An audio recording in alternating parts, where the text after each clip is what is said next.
Hello friends, IAS PCS study के इस online platform पे आपका स्वागत है। फ्रेंड्स, पीटी 365 के पॉलिटी एंड गवर्नेंस के मैगजीन की ये लास्ट क्लास है और इस क्लास में हम लोग समझेंगे इम्पॉर्टेंट एस्पेक्ट ऑफ गवर्नेंस।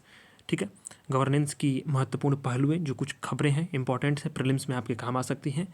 तो शुरुआत करते हैं। ये लास्ट क्लास है, इसके बाद आपकी प्लेलिस्ट बन गई है पीटी 365 पॉलिटी एंड गवर्नेंस की। इसको आप 1.5x पे लगाकर सुनेंगे तो आप जो है रिवीजन कर सकते हैं पूरी मैगजीन का। आप मुश्किल से 3.5 घंटे में कंप्लीट हो जाएगी। ठीक है, 3 से 3.5 घंटे लगेंगे आपको कवर करने में। सुर्खियों में क्यों रहा है कि आरटीआई एक्ट 2005 में आया था, उसके 20 साल पूरे हो गए लागू किए हुए। ठीक है, तो अब वर्तमान में इसकी क्या चुनौतियां हैं और क्या जो अधिनियम के सामने कुछ महत्वपूर्ण मुद्दे निकल कर आए उसके बारे में चर्चा करना आवश्यक होता है। तो मान लीजिए छोड़ो, इसको आवश्यक नहीं करना है, हमें बस इतना जानना है कि प्रीलिम्स में सवाल कैसे सॉल्व हो जाए। ठीक है, तो आरटीआई एक्ट क्या था आप समझो। देखो, पृष्ठभूमि कैसे आई थी। तो सबसे पहले क्या हुआ था कि सूचना के अधिकार को ना, जो मानवाधिकार की घोषणा थी, universal declaration of on the human rights, और अनेक प्रकार के जो अंतर्राष्ट्रीय तौर पे जो नियम कानून बन रहे थे, उसमें सूचना के अधिकार को शामिल किया जा रहा था। तो बात भारत में भी उठने लगी थी कि सूचना के अधिकार को जो है कहीं ना कहीं प्रशासन में पारदर्शिता और जवाबदेही के लिए, अकाउंटेबिलिटी और ट्रांसपेरेंसी के लिए हम सूचना के अधिकार को शामिल करें। ठीक है, तो इसी के लिए जो है फ्रीडम ऑफ इंफॉर्मेशन एक्ट 2002 पारित किया गया। फिर बाद में जो है आरटीआई एक्ट अधिनियम में 2005 ने इसका स्थान ले लिया। ठीक है, तो 2005 में जून में ये पारित हुआ था और इसको अक्टूबर 2005 में इसको लागू किया गया।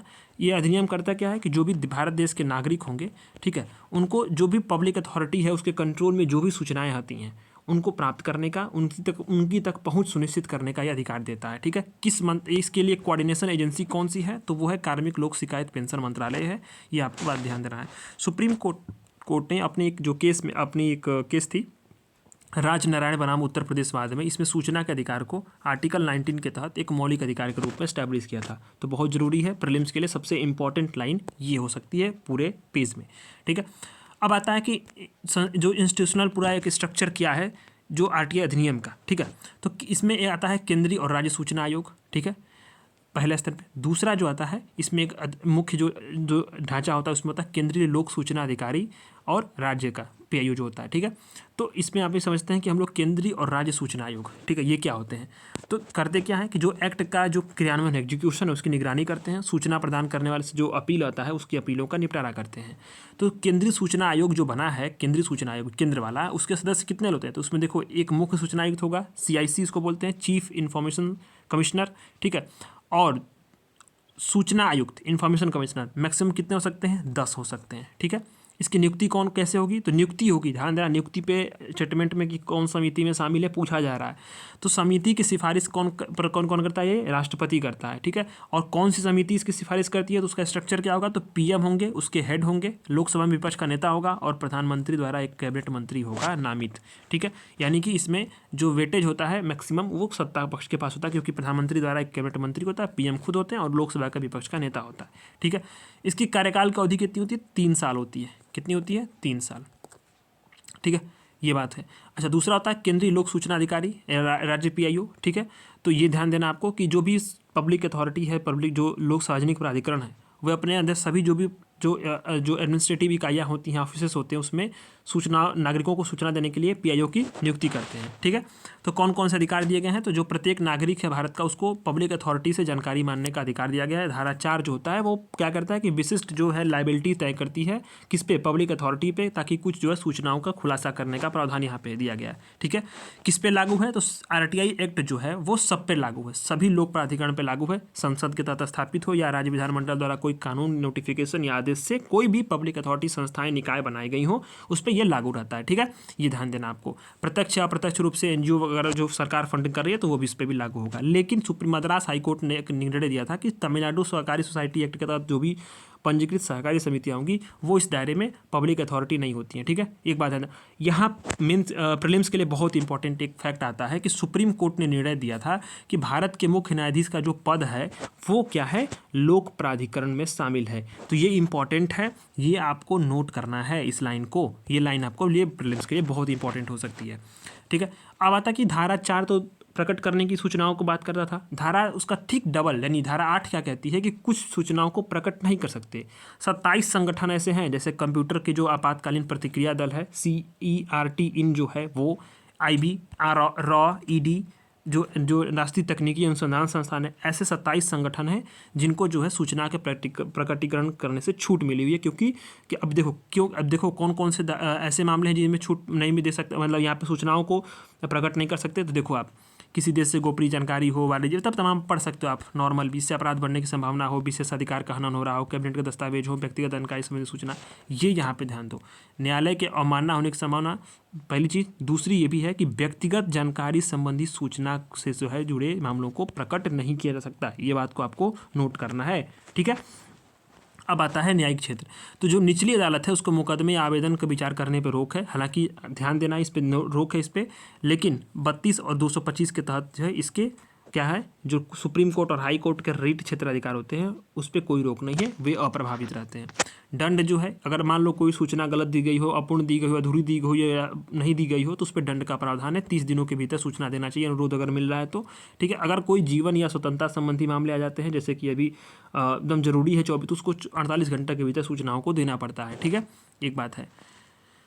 अच्छा, अगर मान लो बिना आपकी मतलब अनुरोध को बिना उचित कारण के अगर खारिज कर दिया गया है पब्लिक इन्फॉर्मेशन ऑफिसर द्वारा, तो आप चाहे उसके खिलाफ अपील कर सकते हैं, ठीक है, ये चीज़ें हैं। हालांकि 2019 में संशोधन हुआ था, तो संशोधन में क्या किया गया था, सेवा शर्तों को जो है केंद्र सरकार को निर्धारित करने का अधिकार इस संशोधन के थ्रू दे दिया गया था कि सेवा शर्तें कितना होगा, जो सूचना आयुक्त होंगे उनकी पदावधि कितनी होगी, उसको निर्धारित करने का अधिकार दिया था, ठीक है। अच्छा, यहाँ पे ध्यान देना, डिजिटल व्यक्तिगत डेटा संरक्षण अधिनियम 2023, इसने क्या किया कि जो धारा 8 है उसमें संशोधन किया है, इसके तहत सभी जो व्यक्तिगत जानकारी है उसको प्रकटीकरण से छूट दे दी गई है, ठीक है, एक बात देना, सभी पर्सनल इन्फॉर्मेशन यहाँ पे नहीं दी जा सकती। अब आता है आधार, दूसरा टॉपिक है आपका आधार। तो आधार अब समझो कि अब बहुत इंपॉर्टेंट है ये। सुप्रीम कोर्ट, ये मैंने हालांकि कराया भी था मैगजीन्स में, कि सुप्रीम कोर्ट ने कहा कि आधार कार्ड का जो उपयोग है वो पहचान को इस्टेब्लिश करने के लिए तो हम कर सकते हैं, पर अगर हमें बर्थडे का जो है वो ऑफिशियल प्रमाण पत्र नहीं मान सकते उसको, ठीक है, ये ध्यान देना आपको। अच्छा, आधार की विशेषता क्या होती है, आधार एक 12 अंकों की संख्या होती है, डुप्लीकेट इसकी संख्या हो नहीं सकती। बायोमेट्रिक से, पर्सनल बायोमेट्रिक से उंगली के, आँख के या इसी स्कैन वगैरह तमाम चीज़ें होती हैं, जुड़ी रहती हैं, ठीक है। ये अब UIDA द्वारा जारी किया जाता है, उसके द्वारा निष्क्रिय किया जा सकता है, हटाया भी जा सकता है। हाँ, तो UIDA क्या है, UIDAI, तो ये समझो इसका जो गठन है वो देखो, UIDAI जो है आधार एक्ट के थ्रू एक वैधानिक निकाय है, ध्यान देना, ये क्या है, एक वैधानिक निकाय है, ठीक है। किसकी मंत्रालय के अंतर्गत शामिल किया गया, तो इलेक्ट्रॉनिक और सूचना प्रौद्योगिकी मंत्रालय के तहत स्थापित किया गया। कार्यकर्ता क्या है, UID, यूनिक आइडेंटिफिकेशन नंबर, ये जारी करता है। सुरक्षा गोपनीयता को सुनिश्चित करता है, आधार अपडेटेशन वगैरह तमाम चीज़ों के लिए प्रोसेस वगैरह करता है ये, ठीक है, यही रख रखाव देख रेख करता है UIDAI, ठीक है। अच्छा, एक बात और भी है कि जो आधार की जो नामांकन प्रक्रिया होती है उसमें जाति, धर्म, आय, ये स्वास्थ्य, भूगोल, इन सारी चीज़ों का विवरण नहीं होता है, ठीक है। ये भारत के लिए पहचान और पते के प्रमाण के रूप में काम करता है, नागरिकता का प्रमाण नहीं है। प्रीलिम्स के लिए इंपॉर्टेंट ये आधार जो है वो आपके नागरिकता का प्रमाण नहीं है, स्टेटमेंट बना के दे देगा, आप कंफ्यूज हो जाओगे फिर, ठीक है। अच्छा, इसके लिए जो है UID की जो अवसंरचना ओपन एक्सेसिबल है, ठीक है, स्केलेबल भी है, कहीं भी देश में कहीं रूप से उसको प्रमाणित कर सकते हैं, एक्सेस कर सकते हैं। जो है DBT, डायरेक्ट बेनिफिट ट्रांसफ़र के लिए सबसे अधिक जो है सबसे सुरक्षित कम लागत में एक मंच कौन देता है, UID से जुड़े जो बैंक खाते होते हैं वो भी बहुत तेज़ी से इलेक्ट्रॉनिक लाभ अंतरण में बहुत मदद किए हैं। जो टारगेट डिलीवरी है, जैसे कि राज्य से संचित निधि से कोई अगर पोषित योजना हो, ठीक है, तो सब मतलब इसमें क्या हुआ कि ध्यान देना, राज्य सरकार अगर केंद्र सरकार क्या कर सकती है कि संचित निधि या राज्य की संचित निधि से जो फंडेड योजनाएं होंगी उसके तहत अगर कोई सब्सिडी दे रही है तो उसका आधार सत्यापन अनिवार्य कर सकती है, आधार अधिनियम में बोला गया। लेकिन जो टारगेट डिलीवरी है ना, आधार से बहुत अधिक जो है वो सक्षम हो पाई है और उसमें कार्यकुशलता आई है, दक्षता आई है। क्यों? क्योंकि जो पहले लीकेज था, जैसे अपात्र लोग जो है वो राशन कार्ड वगैरह के जो है वो लाभ ले लेते थे जिनके पास तमाम सुविधाएं थी, लेकिन जब से जो है आधार कार्ड को अनिवार्य किया गया फिर उससे सारी डेटाएं निकल जाती हैं, तो फिर जो है उनको अपात्र जो है उन लोगों को हटा दिया गया, तो यानी जो पात्र लोग थे वो ही लाभ ले पाएंगे। ये बड़ा इंपॉर्टेंट है इसका, ठीक है, एस्पेक्ट। आधार अधिनियम की जो संवैधानिकता है, KS पुट्टासामी बनाम भारत संघवाद में जो है इसमें बात की गई है कि इस एक्ट को चुनौती दी गई थी 2016 में, 2016 वाले एक्ट को सुप्रीम कोर्ट में 2016 में दी गई थी। 2016 वाले एक्ट कौन सा एक्ट है कि आधार वित्तीय अन्य सब्सिडी लाभ सेवाओं का लक्षित वितरण अधिनियम 2016। सुप्रीम कोर्ट में इसकी संवैधानिकता के आधार को जो है चुनौती दे दी गई थी। कहा गया था कि इस आधार क्या था कि इसको धन विधेयक के रूप में पारित किया गया था, और ताकि जो है पूरी ऊपरी सदन के महत्व को जो है ऊपर जो राज्यसभा है उसका महत्व ना, मतलब उस पर ना दिया जाए, ठीक है। इसके लिए जो है इसको धन विधेयक के रूप में पारित किया गया था। तो इसका जो है इसके सुप्रीम कोर्ट में चुनौती दी गई थी। तो के.एस. पुट्टासामीवाद में निर्णय 2018 में जो है तो सुप्रीम कोर्ट ने इसकी एक्ट की जो है संवैधानिकता की पुष्टि की थी। अब कोर्ट का निर्णय क्या था, उसमें मुख्य निष्कर्ष आप समझ लो। कोर्ट ने कहा था कि मेटा डेटा जो है उसका पूरा उसको 6 महीने से अधिक तक संग्रहित नहीं कर सकते, ठीक। और आधार जो अधिनियम है वो 14, 15 और 19, 21 जो आर्टिकल है हमारा मूल अधिकार उसका उल्लंघन नहीं करता है, ठीक। अच्छा, समाज कल्याण की योजनाओं का लाभ लेने के लिए हमें आधार जो होगा वो अनिवार्य होगा। बैंक खाता खुलवाने, मोबाइल, इंटरनेट के लिए अनिवार्य शर्त के रूप में थोपा नहीं जा सकता, ठीक है। लेकिन ये जो है समाज कल्याण योजनाओं के लाभ के लिए अनिवार्य होगा, ठीक है। राज्य जो होगा स्टेट आधार के डेटा को शेयर करने के लिए निजी कंपनियों के साथ कॉन्ट्रैक्ट नहीं कर सकता, क्योंकि क्या होगा, अगर निजी कंपनियों के साथ कॉन्ट्रैक्ट कर लेगा तो प्राइवेसी का उल्लंघन होगा, निजता का अधिकार जो है आर्टिकल 21 के थ्रू ये जो है उल्लंघन माना जाएगा। तो ये जो है कुछ के.एस. पुट्टास्वामीवाद में सुप्रीम कोर्ट ने कुछ बातें शर्तें थोपी थी, ठीक है। तीसरा आर्टिकल आता है आपका केंद्र प्रायोजित योजना, सेंट्रल स्पॉन्सर्ड स्कीम। सुर्खियों में क्यों रहा है कि व्यय संबंधी सुधार जो है, एक्सपेंडिचर संबंधी जो रिफॉर्म्स हो रहे हैं उसमें नीति आयोग ने सेंट्रल स्पॉन्सर्ड स्कीम में सुधार की प्रक्रिया शुरू की है, ठीक है। तो सेंट्रल स्पॉन्सर्ड स्कीम होती क्या है, ऐसी योजनाएं जो होती हैं जो केंद्र और राज्य द्वारा ज्वाइंट रूप से फंडेड होती है, जैसे कि उसमें कुछ हिस्सा केंद्र का होगा, कुछ हिस्सा जो है राज्य का होगा, दोनों मिल करके उस योजनाओं को चलाएंगे। ये होता है सेंट्रल स्पॉन्सर्ड स्कीम, ठीक है। इसमें ध्यान देना, इसमें संविधान की जो राज्य सूची होती है और समवर्ती सूची, इसमें आने वाले जो भी जो क्षेत्र में जो भी विषय आएंगे उस पर राज्यों की सहायता से हम सेंट्रल स्पॉन्सर्ड स्कीम आते हैं। इसमें संघ सूची नहीं है, ध्यान देना, यहाँ पे कंफ्यूज कर सकता है आपको प्रीलिम्स में, ठीक है। अच्छा, ये जो इसकी जो ढांचा है ना, ढांचा, इसके लिए कोई ऐसा रिपोर्ट या ऐसी कोई समिति या फिर ऐसा कुछ नहीं बना था, बल्कि जो है मुख्यमंत्री जो है सब लोग बैठे थे, उसकी एक उपसमूह थी, वो बैठी और उसी की रिपोर्ट 2015 में जो आई थी उसी पर जो है ये पूरा इसका जो है इसका ढांचा बनाया गया है, ठीक है। तो इसका फोकस एरिया क्या रहता है, फोकस जो होता है उस योजनाओं पर रहता है जिसे 2022 विजन 2022 को साकार करने के लिए नेशनल डेवलपमेंट एजेंडा में शामिल किया गया था, ठीक है। अच्छा, वर्तमान में कितनी जो है सेंट्रल स्पॉन्सर्ड स्कीम चले हैं, तो 75 स्कीम्स चल रही हैं, 3 श्रेणियों में वर्गीकृत है, ठीक है, 3 श्रेणियों में वर्गीकृत है। अब देखो कौन कौन से हैं, तो इसमें देखो कोर योजनाएं हैं, ठीक, कोर योजनाएं। तो कोर योजनाएं ऐसी योजना होती है जिनको जो है नेशनल डेवलपमेंट जो एजेंडा होता है उसमें शामिल होती है, जैसे कि हरित क्रांति हो गया, प्रधानमंत्री कृषि सिंचाई योजना हो गया, ग्राम सड़क योजना, पीएम ग्राम सड़क योजना, स्वच्छ भारत मिशन, ये क्या होती है, कोर योजनाएं होती हैं। अच्छा, कोर ऑफ द कोर योजनाएं कौन सी होती हैं, जिसमें जो है ध्यान देना, इसके तहत सोशल सिक्योरिटी और सोशल इंक्लूजन के लिए 6 योजनाएं शामिल हैं। 6 योजनाएं कौन कौन सी हैं, तो इसमें आपको ध्यान देना है। जैसे एग्जाम्पल के तौर पर देखेंगे कि राष्ट्रीय विकास एजेंडा के लिए जो उपलब्ध निधियों में इसका स्थान क्या आता है, सबसे पहले आता है, सबसे पहले 6 योजनाओं को इसमें फंड किया जाएगा। जैसे एग्जाम्पल के लिए मनरेगा हो गया, सामाजिक सहायता कार्यक्रम हो गया, अनुसूचित जाति जनजातियों अन्य पिछड़े वर्गों के लिए जो 3 अम्ब्रेला योजनाएं चलाई जा रही हैं, अल्पसंख्यक के लिए अम्ब्रेला योजनाएं चलती हैं। अम्ब्रेला योजनाओं का मतलब है कि इसके अंतर्गत कई सारी योजनाएं रहेंगी, ठीक है। तो ये कोर ऑफ दी कोर योजनाएं हैं प्रकार। और सेंट्रल स्पॉन्सर्ड स्कीम में तीसरा प्रकार कौन सा है, तो वैकल्पिक योजनाएं होती हैं। राज्यों को चयन करने की स्वतंत्रता होती है कि कौन सी योजना को लागू करना चाहते हैं। इसके लिए क्या करता है, जो फाइनेंस मिनिस्ट्री है, वित्त मंत्रालय, वो क्या करता है, फंड आवंटित करता है, फंड, ठीक है। एग्जाम्पल के लिए सीमा क्षेत्र विकास कार्यक्रम, श्यामा प्रसाद मुखर्जी रूर्बन मिशन, ये सभी जो है वैकल्पिक योजनाओं में शामिल होते हैं, ठीक है। अब आता है ये, यहाँ पे ध्यान दो इसको, ठीक, इसको पहले भी छोड़ना नहीं है, जो फाइनेंस होता है इसका, ठीक है, फाइनेंस। अभी यहाँ पे ध्यान दो कि मौजूदा समय में बजट 2024 के अनुसार केंद्र सरकार जो टोटल अपना जो बजटीय एक्सपेंडिचर है, बजट एक्सपेंडिचर उसका लगभग 10.4%, 75% जो सेंट्रल स्पॉन्सर्ड स्कीम्स हैं उसमें खर्च कर रही है। राज्यों को जो है यहाँ ध्यान देना, सेंट्रल स्पॉन्सर्ड स्कीम के लिए जो सभी हस्तांतर कहाँ से होते हैं, स्टेट की जो संचित निधि होता है उसके माध्यम से होता है, ठीक है, ध्यान देना। अच्छा, यहाँ कोर ऑफ कोर योजनाओं के लिए फाइनेंस का ढांचा क्या है, तो ध्यान दो कि जो 8 पूर्वोत्तर राज्य हैं हमारे, पूर्वोत्तर नॉर्थ ईस्ट के रीजन, 3 हिमालयी राज्य, हिमालय वाले, ठीक है, उनकी जो पूरी फंडिंग होती है 10 का रेशियो, यानी 90% केंद्र देगा, 10 जो होगा वो आपका राज्य देगा। इसी तरह से अन्य राज्यों के लिए 60 जो है वो केंद्र देगा, 40 जो है राज्य देगा। और यूटी जहाँ पे विधानसभा नहीं है वहाँ पे 100% केंद्र सरकार देगी। ठीक है, निगरानी कौन करता है? तो निगरानी की जो जिम्मेदारी दी गई है उसका वो नीति आयोग को दी गई है, वो थर्ड पार्टी इवोल्यूशंस की देखरेख भी करता है। ठीक है, तो ये सारी चीज़ें जो हैं सेंट्रल स्पॉन्सर्ड स्कीम में शामिल है। अब आता है नेक्स्ट आर्टिकल आपका मिशन कर्मयोगी, बड़ा ही इंपॉर्टेंट है आपके प्रीलिम्स के लिए और प्लस मेंस के लिए भी। ठीक है, सुर्खियों में क्यों रहा है? कैपेसिटी बिल्डिंग जो कमीशन था उसकी स्थापना के 3 साल पूरे हो गए।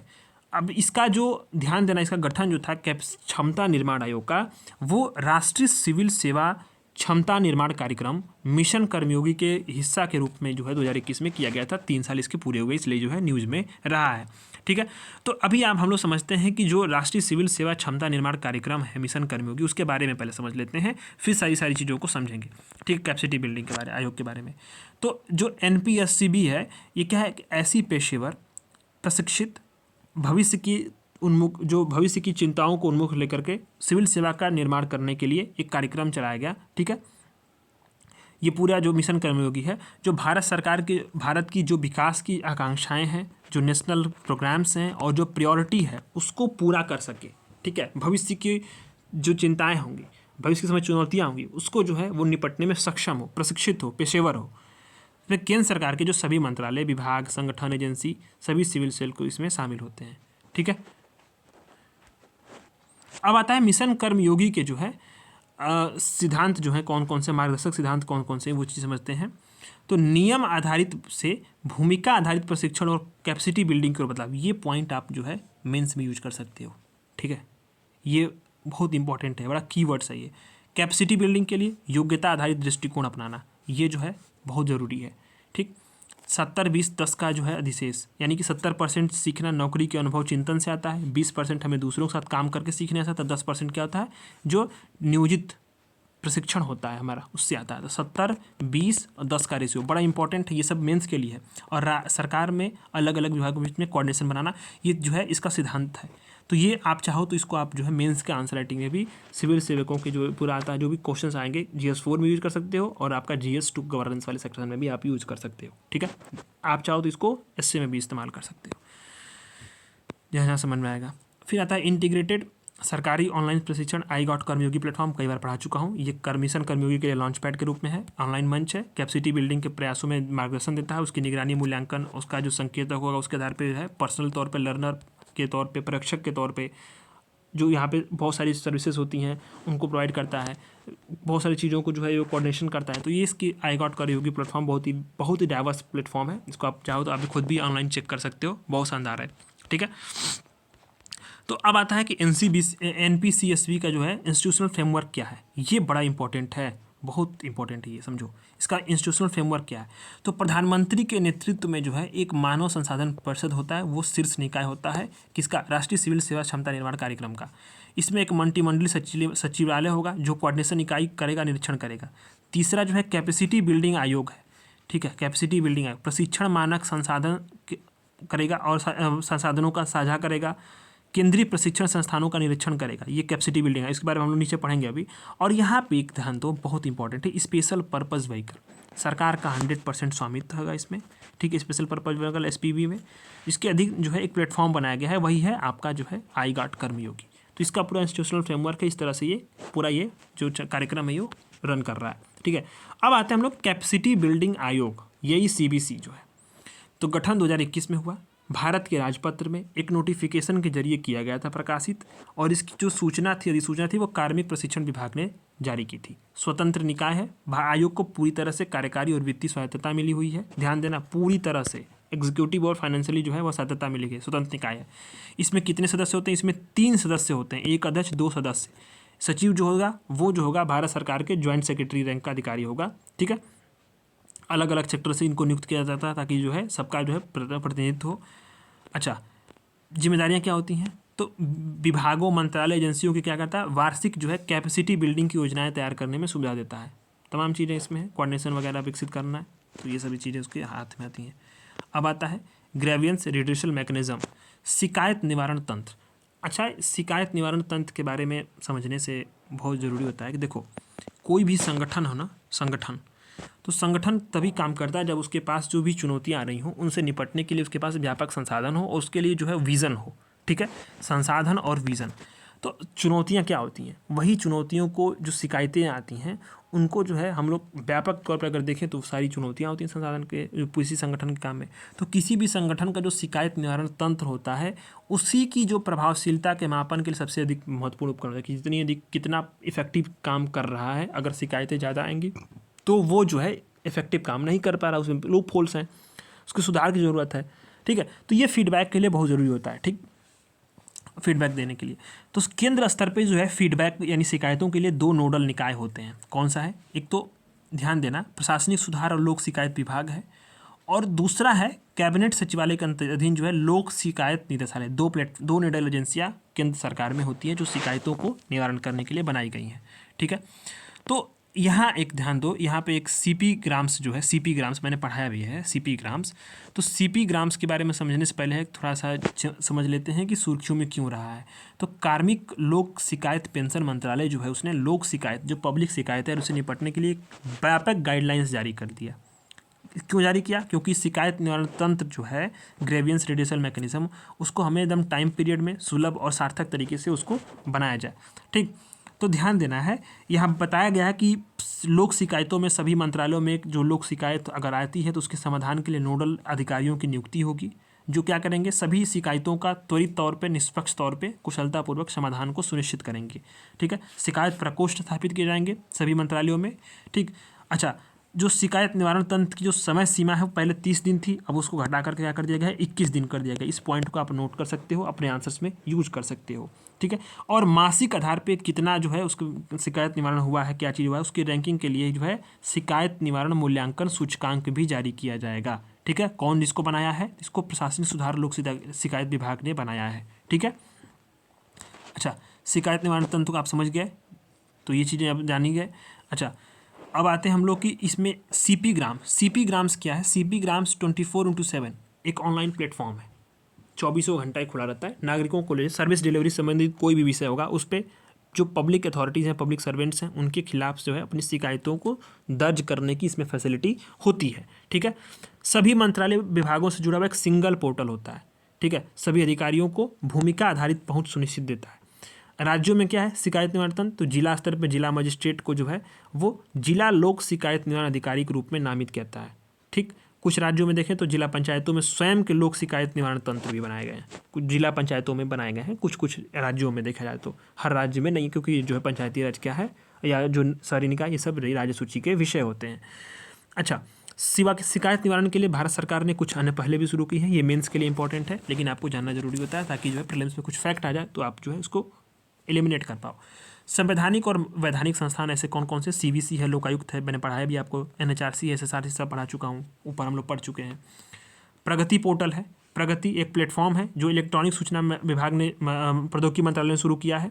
ठीक है, ई निवारण है, यह केंद्रीय प्रत्यक्ष बोर्ड की पहल है। ई निवारण ये करता क्या है? जो भी टैक्स जो पेयर हैं उनकी शिकायतों को ट्रैक करता है, समाधान देता है। अब आता है सेवोत्तम मॉडल। सेवोत्तम मॉडल आप जो है GS4 में, अगर आप मेंस की सिलेबस को कवर किए होंगे, सेवोत्तम मॉडल आप जरूर पढ़े होंगे, या जो आप गवर्नेंस पढ़े होंगे, गवर्नेंस में भी सेवोत्तम मॉडल आप जरूर मिलता होगा।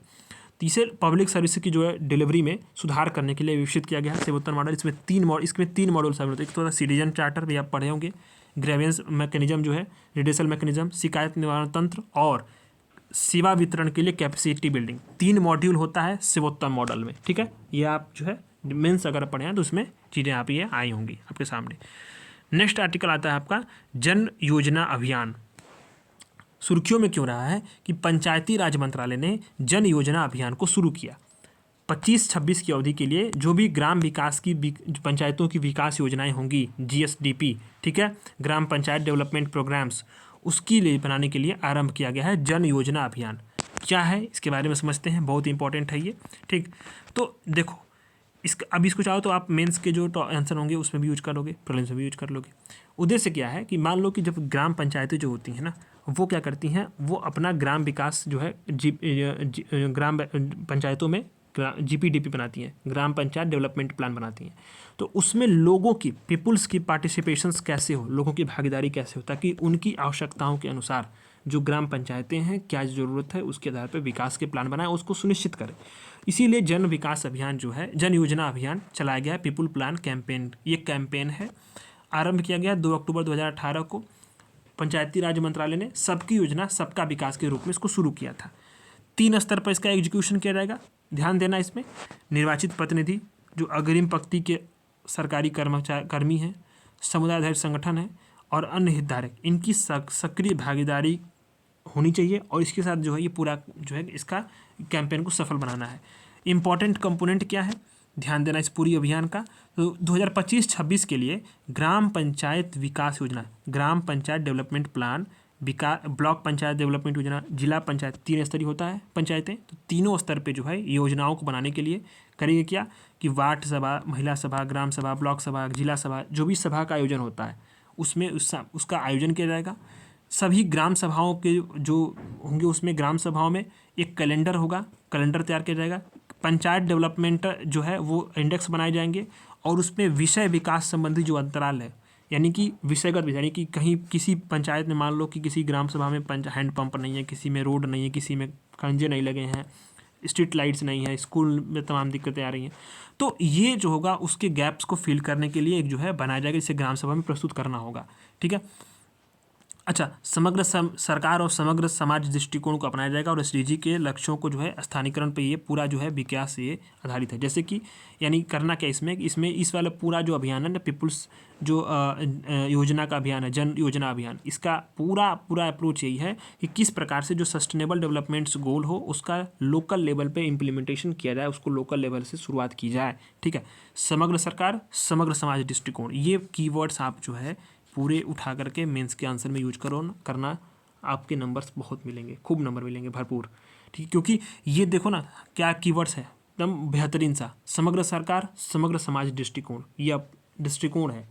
आप इसको चाहो तो GS2 में भी यूज कर सकते हो, GS3 में भी यूज कर सकते हो, हर जगह SC में भी यूज करोगे, GS4 में भी यूज करोगे। तो एक ही कीवर्ड्स है, पर आपको यूज कहाँ कर सकते हो, जो क्वेश्चंस के डिमांड के अनुसार हर एक GS में आप इस्तेमाल कर सकते हो। यही होता है आपका जो है कि किस प्रकार से जो है सभी चीज़ों को कोऑर्डिनेट करना है आंसर्स में। ठीक है। पंचायत डेवलपमेंट जो इंडेक्स होगा एक multi domain, multi sectoral index होगा समग्र विकास के लिए। उसका प्रदर्शन क्या है, परफॉर्मेंस क्या है, कितना प्रोग्रेस हुआ है। ठीक है। तो ये उसके लिए इस्तेमाल किया जाएगा। इसकी भागीदारी देखें तो पंचायत विकास योजना की भागीदारी में तैयारी की सहायता के लिए क्या होगा कि युवाओं और 75 वर्ष से अधिक बुजुर्गों को शामिल करके क्या किया जाएगा, उसे समावेशी भागीदारी बनाया जाएगा ताकि जो है समावेशी रूप से इस पर विकास हो सके। अच्छा, अभी ध्यान दो कि अगर कोई भी मंजूरी प्राप्त ग्राम पंचायत विकास योजना है, ग्राम पंचायत डेवलपमेंट GPDP, अगर कोई मंजूरी मिल जाती है तो उसको कहाँ प्रकाशित किया जाएगा, ई ग्राम स्वराज पोर्टल। ई ग्राम स्वराज क्या है, तो ई ग्राम स्वराज पोर्टल सरकार ने बनाया है जिसमें कि ग्राम पंचायतों के कितने काम हुए हैं, कितने फंड जारी हुए हैं, क्या हो रहा है, क्या उसमें सरकार मतलब जो ग्राम पंचायत के जो प्रतिनिधि है वो कर रहे हैं, इन सभी चीज़ों को आप ट्रैक कर सकते हो। ठीक है, ये बातें हैं।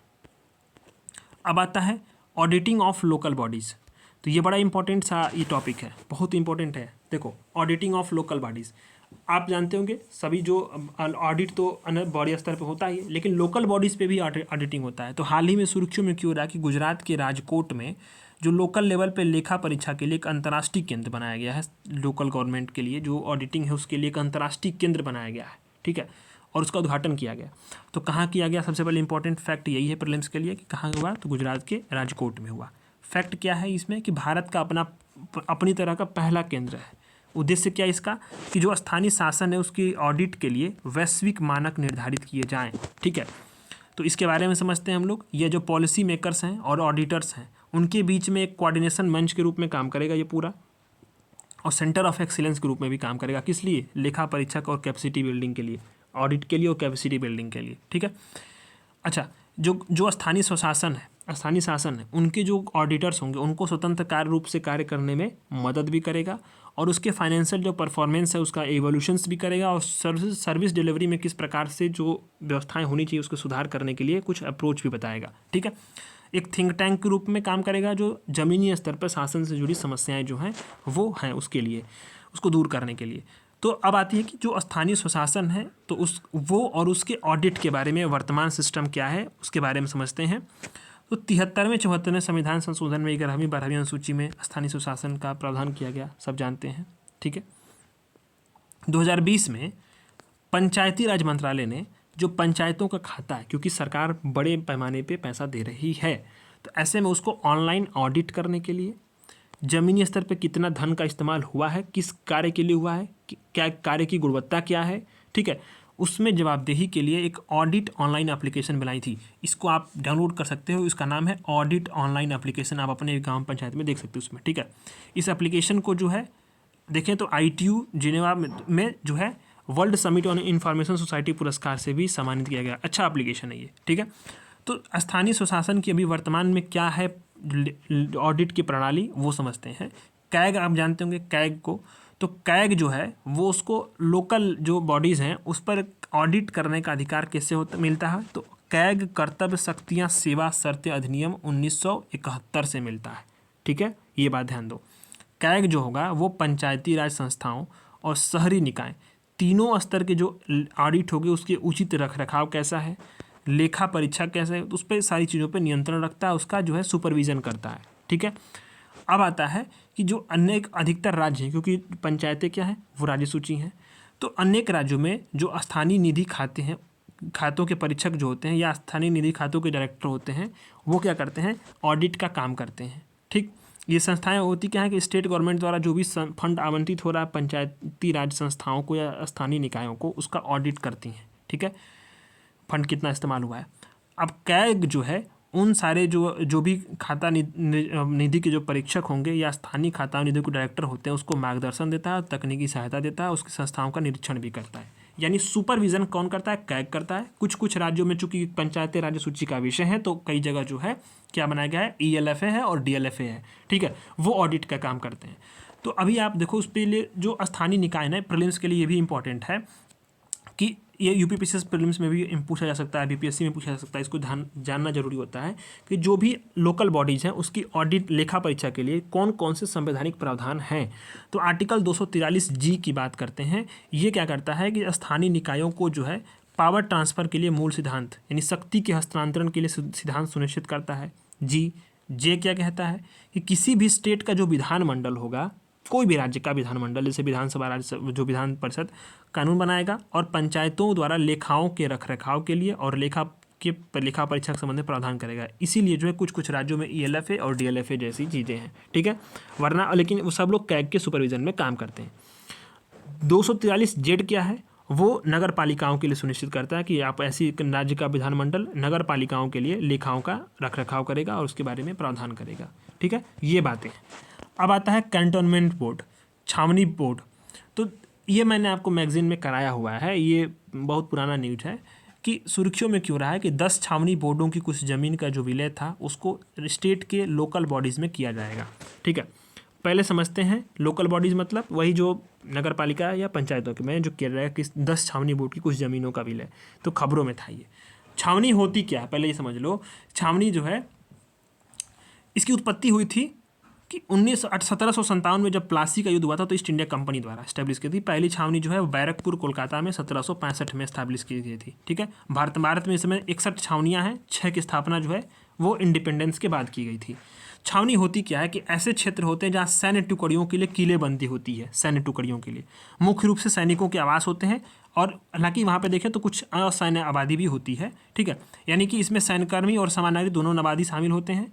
इसमें एक सैन्य स्टेशन होता है जो केवल सैन्यकर्मी के लिए इस्तेमाल के लिए होगा, ठीक है। और ऐसा जो है वो एक जो एग्जीक्यूटिव बॉडीज़ के आदेश के द्वारा ये स्टैब्लिश किया जाता है ऐसे स्टेशंस। इसका प्रशासन कैसे होता है तो छावनियाँ आप पढ़ोगे ना तो उसमें देखो तो स्थानीय स्वशासन का एक अंग होता है छावनियाँ, ठीक है। आप जब पढ़ना उसमें नगर पालिकाओं की सूची में तो वो एक संघ सूची का विषय होता है, ठीक। ये स्थानीय स्वशासन संघ सूची का विषय छावनियों का जो स्थानीय स्वशासन है, ठीक।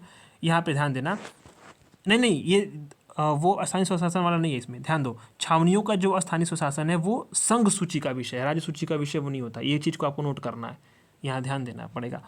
अब 7वीं अनुसूची में संघ सूची में ये उल्लिखित है और यहाँ पे ध्यान देना इसके लिए कि इसके लिए जो एक्ट है इसमें वर्तमान में 74वें संविधान संशोधन के अनुसार छावनी एक्ट 2006 इसी के थ्रू इसको गवर्न करते हैं। अच्छा, जो नोटिफाइड छावनियाँ होती हैं उसके प्रशासन का कोई कार्य होता है वो छावनी बोर्ड के पास होता है, जो एक क्या है एक जो है लोकतांत्रिक निकाय होता है एक तरह से छावनी बोर्ड, ठीक है। अब करते क्या है ये तो जो पब्लिक हेल्थ हो गया, जो वाटर सप्लाई हो गया, प्राइमरी एजुकेशन हो गया, इसके जैसे नागरिक कार्य करते हैं, जो नागरिक संपन्न कार्य होगा। छावनी बोर्ड किसके मंत्रालय के अंतर्गत कार्य करते हैं? तो रक्षा मंत्रालय के अंतर्गत जो है प्रशासनिक नियंत्रण में होते हैं। स्टेशन कमांडर होता है, वो बोर्ड का अध्यक्ष होता है। तो श्रेणी देखें तो 50,000 से अधिक जनसंख्या में श्रेणी 1 होगा। ऐसे 3-4 श्रेणियाँ हैं उसकी, 3 ये 4 है, ठीक है।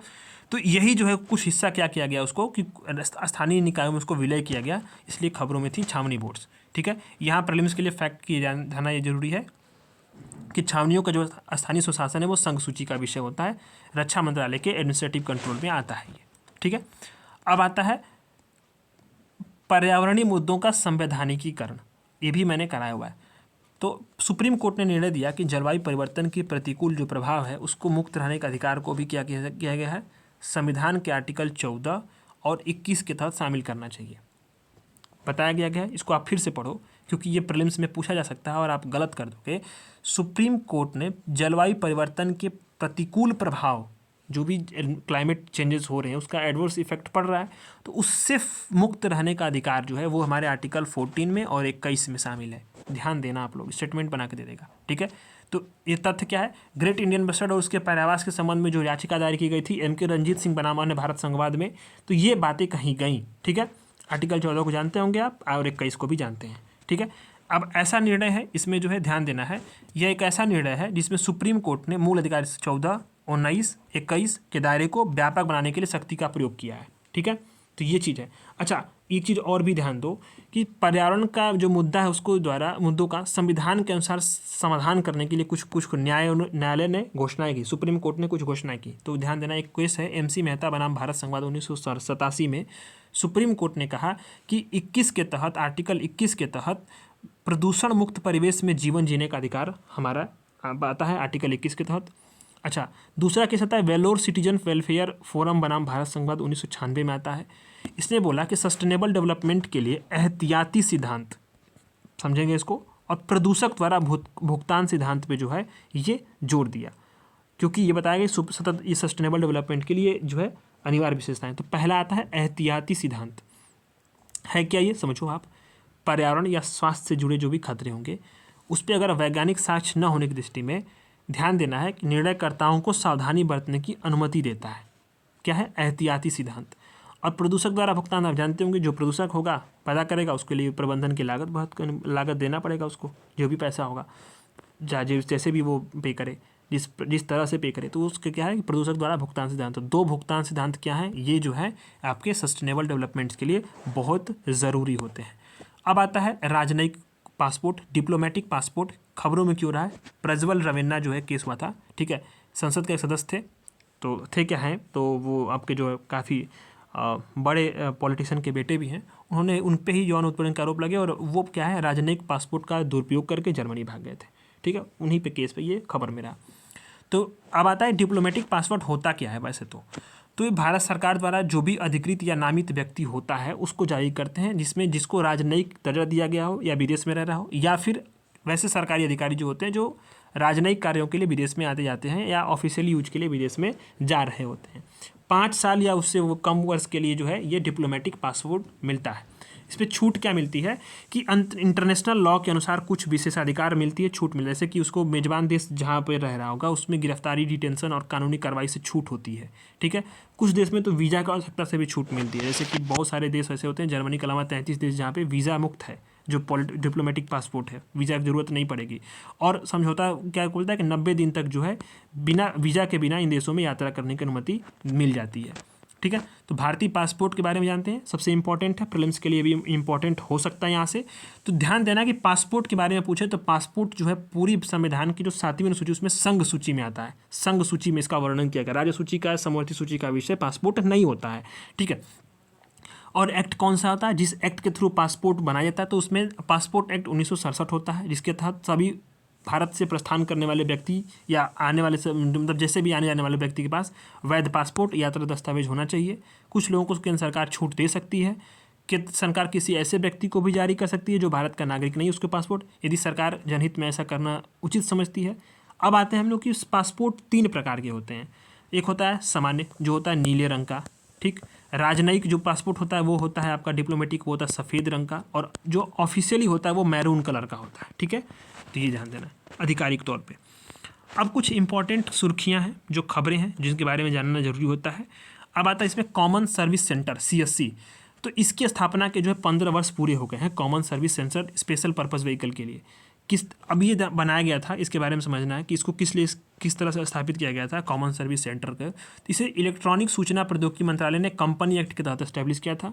करने के लिए क्या, तो इसके मदद से जो गांव के या दूर दराज के जो नागरिक हैं उनको सेवाओं देने के लिए एक जो है एकीकृत जो है केंद्रीकृत सहयोगी फ्रेमवर्क, यानी कि एक जो है जो भी सेंट्रल गवर्नमेंट की स्कीम्स होंगी या फिर जो भी योजनाएं चल रही होंगी, जो भी कागज पत्र बनवाना होगा गांव पे, तो उनके लिए जो है एक सहयोगी फ्रेमवर्क के रूप में पूरा डेवलप किया गया था। ये क्या है, इस पे कॉमन सर्विस सेंटर जो करेंगे क्या कि नागरिकों के लिए एक विश्वसनीय होगा और सर्वव्यापी सूचना प्रौद्योगिकी आधारित नेटवर्क के आधार पर जो है ये इसका विकास किया गया। 2 स्तंभ होते हैं। एक तो इसके जो है ध्यान देना 2006 में नेशनल ई-गवर्नेंस योजना में 3 स्तंभों में से एक है, ठीक है, common service centre. Common service centre जो है वो राष्ट्रीय ई-गवर्नेंस योजना के 3 जो स्तंभ है उसमें से एक है। 2 स्तंभ कौन सा है, एक है कनेक्टिविटी, दूसरा है आपका राष्ट्रीय डेटा बैंक और राज्य डेटा बैंक 2, और तीसरा कौन सा है, CSC है, ठीक है। CSC करती क्या है, ग्रामीण क्षेत्र में नागरिक होगा उसको करेगी क्या, निजी, सार्वजनिक और सरकारी तीनों सेवाएं उपलब्ध कराने वाले केंद्र होते हैं, जहाँ पे ऑनलाइन आप खसरा खतौनी से लेकर आवास, आय, निवास, आधार तमाम चीज़ें आप बना सकते हो, ठीक है। और आधार कार्ड को बनाने में तो CSC ने सबसे अधिक रोल निभाया था, पूरे जो है सारे काम उसने ही किए थे।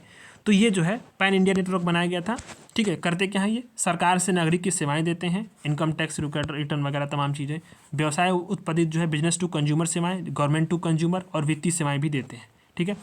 अब कॉमन सर्विस सेंटर 2.0 जो है योजना चालू की 2015 में।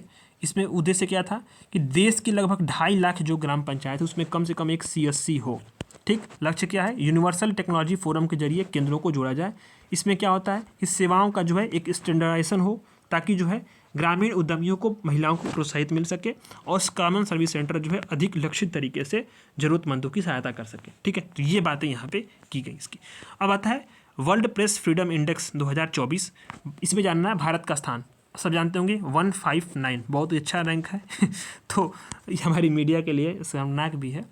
विश्व प्रेस स्वतंत्रता सूचकांक में सबसे इंपॉर्टेंट है यहाँ पे रैंक। तो पूछेगा फैक्ट वनडे एग्जाम्स में, सवाल पूछ सकता है UPSC में, कौन जारी करता है, रिपोर्ट विदाउट बॉर्डर, ठीक है। विश्व प्रेस स्वतंत्रता दिवस कब मनाते हैं, 3 मई को। अच्छा, इसकी थीम क्या थी 2024 की, तो प्लेनेट के लिए प्रेस, पर्यावरणीय संकट के समय पत्रकारिता। शीर्ष रैंक, टॉप रैंक वाले देश कौन से थे, नॉर्वे, डेनमार्क और स्वीडन। लेकिन इंपॉर्टेंट बात है UPSC में कभी कई चीज़ें ये भी आ जाती हैं, आप टेस्ट सीरीज वगैरह लगाते होंगे तो जानते होंगे कि कौन कौन से संकेतक होते हैं जो इस पे सूचकांक बेस्ड है, जो कुछ इंपॉर्टेंट फेमस जो होता है उसको ध्यान दो। आर्थिक सामाजिक, राजनीतिक, विधायी और सुरक्षा, ये 5 फ्रेमवर्क हैं, संकेतक हैं, इस पर ये पूरा सूचकांक आधारित है। नेक्स्ट आर्टिकल आता है को डिस्ट्रिक्ट इनिशिएटिव, सह जिला पहल। तो असम सरकार ने जिला प्रशासन के भीतर सह जिला की तरह अपनी एक अनूठी अवधारणा शुरू की है। इसको आप इस वाले टॉपिक को ना आप मेंस के GS2 में, ठीक है, GS4 में, एसए में भी आप इस्तेमाल कर सकते हो। इवन आप इंटरव्यू में भी चीज़ें जो है आपसे पूछी जाएंगी तो इससे जोड़कर आप बोल सकते हो। बड़ा ही यूनिक सा है और बड़ा शानदार कॉन्सेप्ट है। देखो, असम सरकार जिला में एक एडमिनिस्ट्रेशन होता है, DM SP तमाम लोग होते हैं, तो उस जिला प्रशासन के भीतर एक सह जिला की तरह एक अनूठी अवधारणा, मतलब उसी में एक और भी एडमिनिस्ट्रेशन बना दिया है लेवल, ठीक है। ये जो सिविल सब डिवीज़न होगा, ये मौजूदा प्रणाली के आधार पर शुरू की गई। इसमें क्या होगा, जिला से नीचे की लघु प्रशासनिक इकाइयाँ होंगी। जिला में क्या है, एक जिला एक प्रशासनिक इकाई होता है जिसमें तमाम अधिकारी होते हैं, लेकिन अब जिला में एक और प्रशासनिक इकाई बना दी गई है छोटे स्तर पे, ठीक है। इसका प्रमुख कौन होगा, सहायक जिला आयुक्त रैंक का अधिकारी होगा। उसके पास जो जिला आयुक्त होते हैं उसके पास उसी के समान शक्ति जिम्मेदारियां होंगी। इससे होगा क्या, प्रशासन का विकेंद्रीकरण होगा, डिसेंट्रलाइजेशन ऑफ एडमिनिस्ट्रेशन का इससे संभव होगा। शासन अधिक लोगों तक पहुंचेगा, ठीक। जो नागरिक केंद्रित सेवाएं होंगी उसको सुधार करने में मदद करेगा और घर के नज़दीक जो है सरकारी सेवाएं होंगी, जो है लाल फीताशाही कमज़ोर होगी, ठीक है। इससे कम, मतलब जो लाल फीताशाही बढ़ोतरी होती है वो नहीं होगा, भ्रष्टाचार कम आएगा। जो प्रशासन में पारदर्शिता होगी, दक्षता होगी, कार्यकुशलता होगी, जवाबदेहिता होगी, वो अधिक जो होगी वो सुनिश्चित होगी। ये मेंस में पॉइंट आप यूज कर सकते हो। और ये केस स्टडी है, समझ लो इसको केस स्टडी के तौर पे यूज करना है, ठीक है। तो बहुत इंपॉर्टेंट है कोड स्टिक इनिशिएटिव। तो इसके साथ ही ये पूरा PT 365 जो है वो ख़त्म हो जाता है। अब आपको जो है सिर्फ रिवीजन करना है। और क्लास कैसी लगी फीडबैक दो। क्लास क्या है सब कुछ आप जानते ही होंगे, इसमें ऐसा कुछ स्पेशल तो था ही जो बताने लायक है। जो स्पेशल था वो मैंने पहले पढ़ाया है, जो बहुत इंपॉर्टेंट थे। क्लास 1 से लेकर के 3 तक जो समझाने वाली चीज़ें थी, जहाँ सबसे अधिक समझना जरूरी था, उनको मैंने अच्छे से कराया। कुछ वैल्यू गैप्स जो थे, वो जो गैप्स थे उसमें वैल्यू एडिशंस कराया मैंने। तो अब आप जो है इसमें आप प्लेलिस्ट बन गई है 1.5x पे लाकर अगर आप सुनोगे ना, तो आप जो है 3 घंटे में पूरे मैगजीन को रिवीजन कर लोगे, या 2 से 3 घंटे में, ठीक है। तो आप इसको जो है बार बार रिवीजन करना। कुछ मैं क्वेश्चंस डाल दूंगा टेलीग्राम पे, वहाँ से आप जो है क्वेश्चंस को सॉल्व करो। और नेक्स्ट मैगजीन जब भी आती है हिंदी में, हम लोग तुरंत शुरू कर देंगे, ठीक है। नेक्स्ट आने वाली है इकोनॉमिक्स, आज या कल में वो इकोनॉमिक्स वाली मैगजीन आ जाएगी, ठीक है। तो हम लोग इकोनॉमिक्स की क्लासेस शुरू करेंगे। धन्यवाद।